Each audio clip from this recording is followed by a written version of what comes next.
Welcome to Dead Man Talking. Come with me as we step into the deep, dark forest of fear, and let us pray we see sunrise in the morning. Tonight's show, guys and girls, is an intense, chest-pounding, scary story that I think you're going to really enjoy and sink your teeth into. Of course, as ever, please do let me know down below in the comments. Please do like and share. And don't forget to hashtag TeamFEAR. Also, guys, as you may know, I have a merchandise store up and running. Also, Patreon. Please do check the links in the description box below or on screen on the information bar for all of those links. Without further ado, let's get into tonight's story, entitled It Walks Among Us. Let's get straight into that.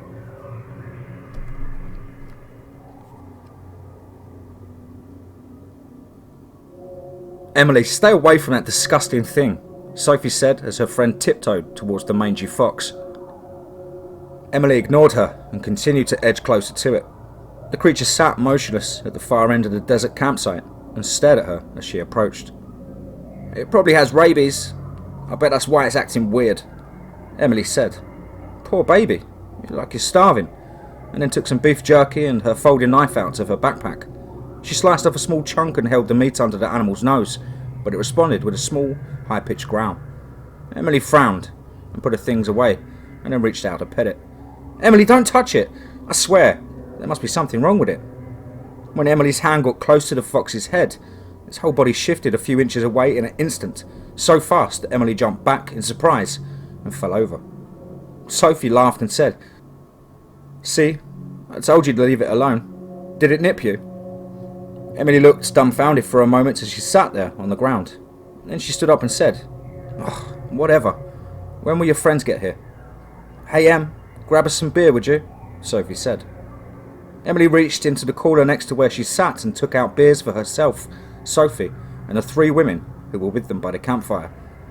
One had dreadlocks and wore a tie-dye shirt, another had a purple blouse, and the other a dirty black dress. She held the beers out, and Sophie and the first two people each took one, but the last person ignored her. Emily shrugged and returned the last beer to the cooler and sat back down next to Sophie. Then she sipped her own beer as she watched their shadows dance across the wall of the nearby cabin and upon the cactuses that surrounded them. Sophie's gold necklace glinted in the firelight. Sophie said, One time, when Emily and I were in 10th grade biology class together, she thought the teacher had left the room, and so she made a loud comment about what a drunk he was. He overheard her and said, Emily, you know you shouldn't say bad things about people behind their back. He was so angry he turned bright red. Then he gave her detention for the rest of the month. They all laughed except the woman in the black dress who stared into the campfire with a blank expression. Emily shrugged and said, I was just saying what everybody was thinking.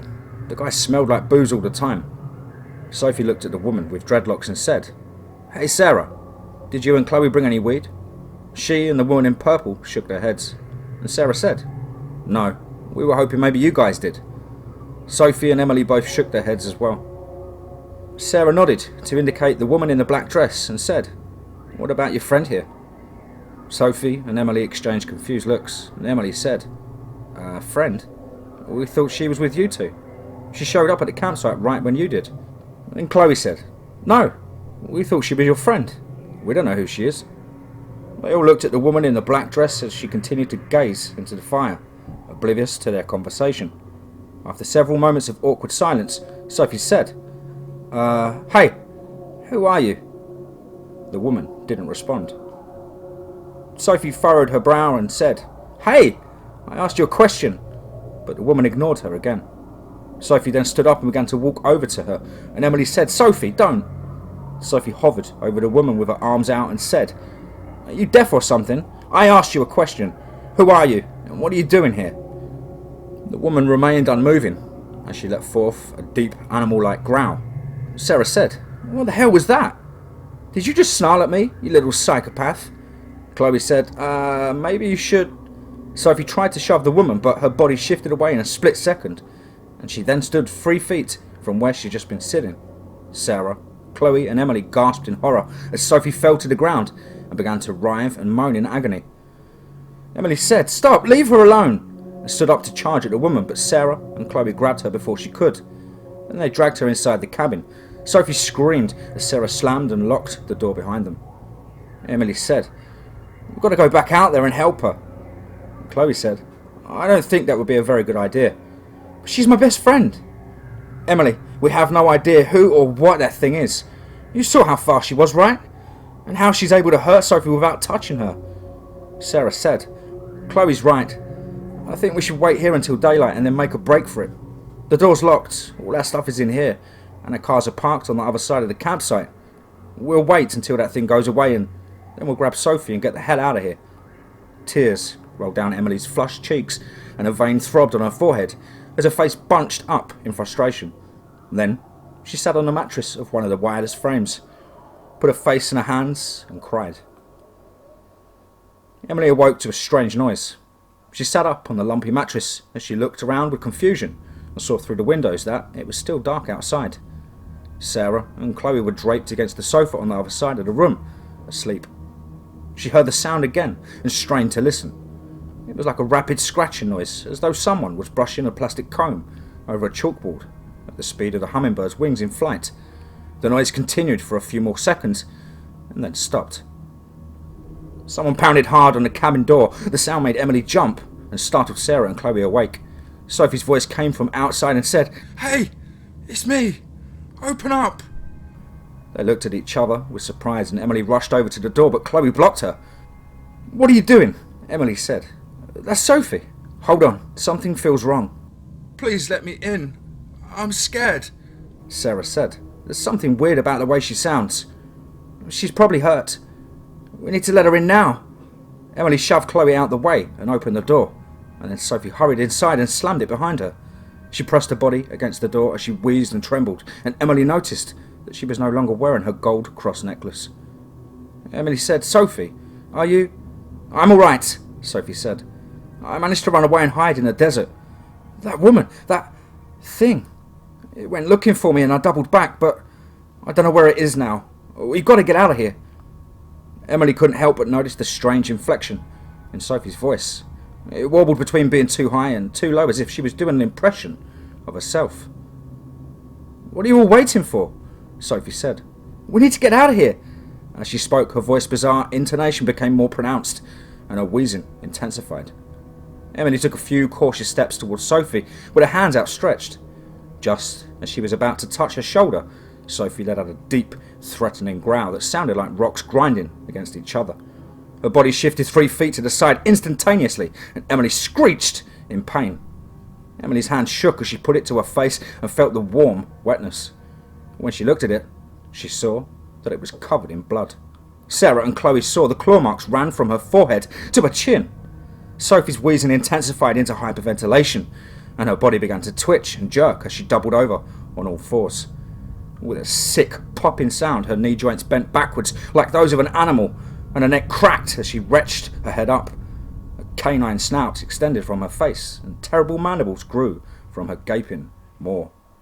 "I am Sophie," she said in a deep, inhuman voice. Emily shrieked and threw the door open and ran out into the darkness, with Chloe close behind. They made it about 50 yards away and then stopped to look back. "Where's Sarah?" Chloe said. They heard Sarah scream from inside the cabin, and then the sound dissipated into a wet, gurgling noise. Emily and Chloe turned and bolted past the edge of the campsite and into the moonlit desert. Cactuses scratched against their arms and faces, and rocks tripped them as they fled. Emily ran until she was out of breath and then halted. She looked around and said, "Chloe," but did not receive a reply. "Chloe, where are you?" "Chloe," she said, but no one answered. She crept through the darkness until she stumbled over an unseen stone and fell flat on her face. When she looked up, she saw in the moonlight that she was at the edge of the clearing with several dirt mounds inside of it. They were organised into rows and columns and covered by brush and logs. Some of the mounds appeared to have been disturbed at some point, and the debris that once covered them were now scattered through the clearing. As her eyes adjusted, she was able to perceive several other mounds off to the side that weren't organised in the same pattern, and didn't appear to be covered with debris. As she approached this set of mounds, she saw yet another group of shapes nearby. This one consisted of a single mound and 3 large piles of dirt next to 3 shallow, body-sized holes in the ground. She looked at the covered mound and saw something shine in the moonlight. She picked it up and realised that it was Sophie's gold cross necklace, and then let out a quiet sob. A scraping sound emanated from somewhere nearby. Something entered the clearing, and so she crawled into one of the holes to hide. The scraping sound got closer and closer until it was right next to where she lay. She heard what sounded like someone rolling something into the hole next to her, and then she heard the same rapid scratching noise as before when she was back in the cabin, but much louder. The head of the mangy fox she'd seen the previous afternoon poked over the edge of the hole and peered down at her. She closed her eyes and pretended to be dead. She heard it sniff at her face and felt its wet nose on her skin, and it licked her still bleeding claw wound with its slimy tongue. Then it sniffed once more and withdrew. The scratching noise began again, and a cascade of dirt began to fall over her. She barely had time to cover her face with her arms to create a small pocket of air before the soil encased her body. She waited there for what seemed like hours, breathing slow to conserve the air. Then she ran out of oxygen and held her breath until her lungs burned. When she could stand it no more, she thrust her arms out and sat up from the shallow grave.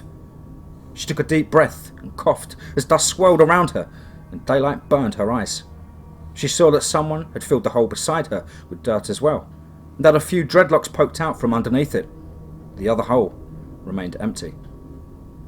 Emily stepped out of the hole and brushed herself off, and then spotted a cabin a few hundred yards away. She crouched low and jogged towards it while glancing around for any sign of Chloe or that mangy fox. Once there, she peeked through the cabin window with trepidation but saw only an empty room. She opened the door, cringing as the hinges squeaked, and slid inside to grab her backpack. She took out her car keys and her folding knife and then sprinted for her car at the edge of the campsite. However, before she could get there, Sarah stepped out from behind a rocky outcrop. Her tie-dye shirt was torn and bloodied, and her face had scratches all over it. Her dreadlocked hair looked like someone had chopped it up. "Emily, wait! You've got to help me," she said. "Stay back," Emily said as she jabbed her knife towards Sarah in a threatening motion.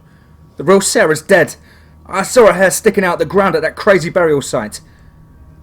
"Burial site? No, Emily, please, listen to me. When the monster attacked me in the cabin, the fear and the stress caused me to have a seizure and black out. I'm epileptic." Emily glared at Sarah with an expression of disgust and disbelief, but she continued. "I woke up later and it was still dark out and everyone was gone.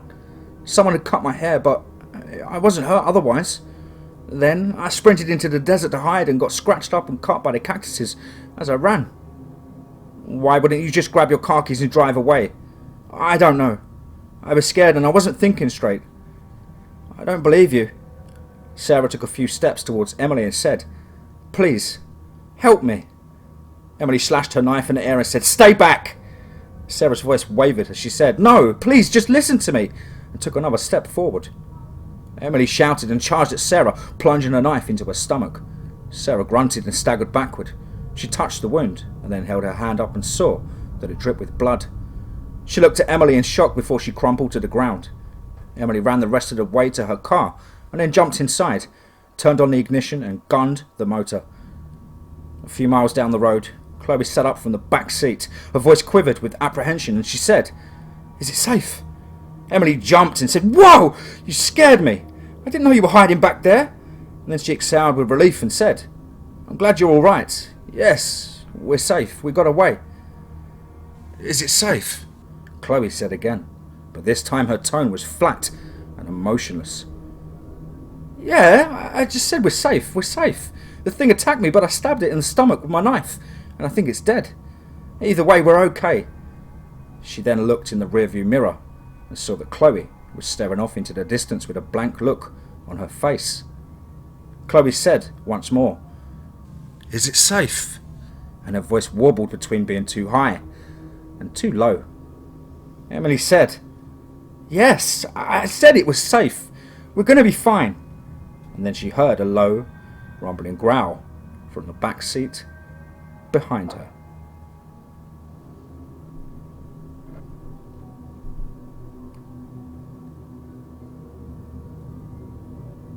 Wow, fantastic, short, scary and intense story there. Wonderfully written. Thank you ever so much to its author, Mr. James G. Boswell. Do check out all of his links for Amazon as well. He's got a few published stories, guys. Very, very exciting writer there. As ever, please do let us know down below in the comments what you thought.